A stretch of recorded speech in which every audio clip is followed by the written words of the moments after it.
I think that this year has been an accelerating year when it comes to freelancing.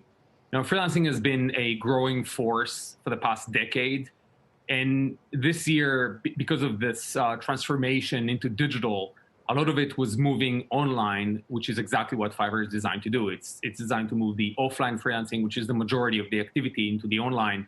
So obviously, we've been seeing tremendous growth this year, and that has been most of the fuel for the growth that we've seen. How much of it do you think it has to do with high unemployment and the fact that people are looking for work during a challenging time and having to do all sorts of different things and do it from different places?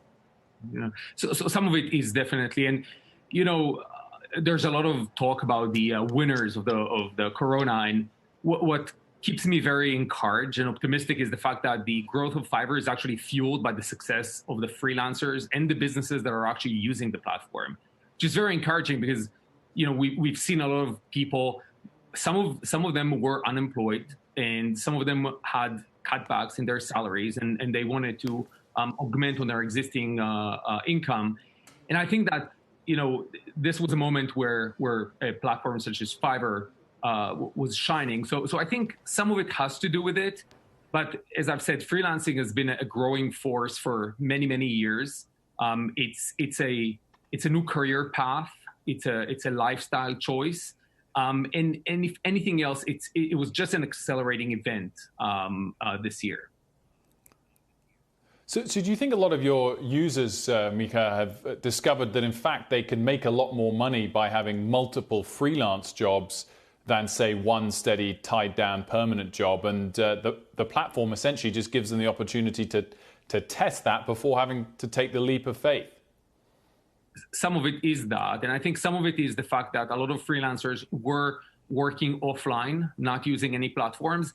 And because of the global lockdown back in March, offline became not an option. And so all of these freelancers were driving into online platforms, and we've seen tremendous growth.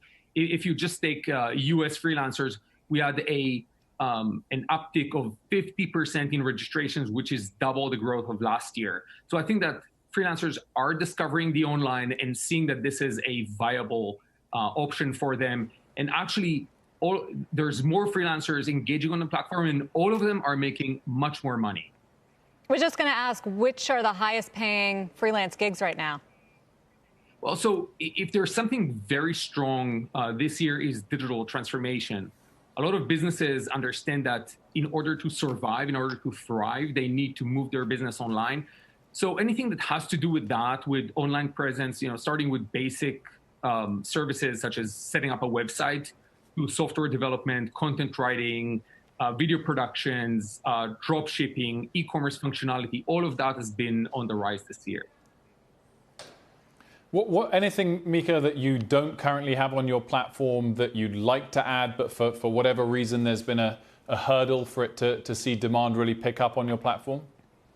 Not really. And if you look at the pace of adding new categories into the platform, we've been adding about 30 categories every quarter since we took the company public a year and a half ago. So moving from 300 categories to well over 450 categories. So we have the ability to actually add categories very, very fast. What happens when there's a vaccine and when services jobs? I know you spoke to this a little bit, and you're confident about the growth, obviously, but services jobs have been among the hardest hit, and they will come back, we hope, and they'll be working for companies and firms and have more established careers. What happens to your business? So I think the closest proxy to it is the movement from lockdowns into opening up markets. We haven't seen any slowdown once market opens, and we've seen that across the globe. So every country that moved into a lockdown and then relaxed that lockdown and went into normality hasn't changed its trend. So I don't think that the vaccine is going to change anything. And if anything, I think that remote work, something we've been preaching for the past 10 years, is here to stay. Maybe not in the degree that it is right now, but it's not going to change the fact that those who are getting exposed to the efficiency of using an online platform to hire talented people, this is not going back. Those who have touched this experience are not reversing it. Shepard Smith here. Thanks for watching CNBC on YouTube.